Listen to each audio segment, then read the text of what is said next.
ابو ابراهيم، انت اكثر من 40 سنه في المدرج 40 النصراني. سنه من عام 1390 هجريه. يعني نتكلم عن 50 سنه. إيه. 50 سنه، العمر كله ان شاء الله يا رب. جزاك الله خير. ابو ابراهيم، عطني اهم الذكريات اللي عاصرتها في المدرج النصراني. ما اختصرها والله في دقيقتين ولا ساعتين. زين، خلني مواقف ما تنساها.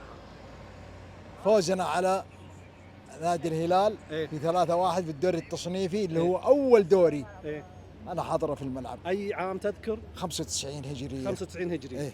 تذكرها المباراه في الملز والله كانت؟ ولا تبغاني اذكر لك اسماء اللعيبه اللي مثلوا لا لا، ما النصر؟ يحتاج، لا ما يحتاج، بس في الملز كانت؟ في الملز نعم.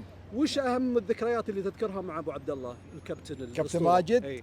ابو عبد الله ما خلى ولا عطني بقى. واحد اثنين شيء ما تنساه لابو عبد الله. والله هدفه اللي توقفت المشكله فيه اللي قلت عليه انا. ايه. عام 1407. إيه. هدفه بالراس. انت كنت موجود؟ لا ما كنت موجود. ما كنت موجود. لا والله. لكن كنا متابعين من خلال التلفاز لأن حكم العمل. اي ما ورديات. اي والله ما قدرنا. إيه. والثاني؟ والثانيه اللي هو فوزنا عليهم 3-1 في جده.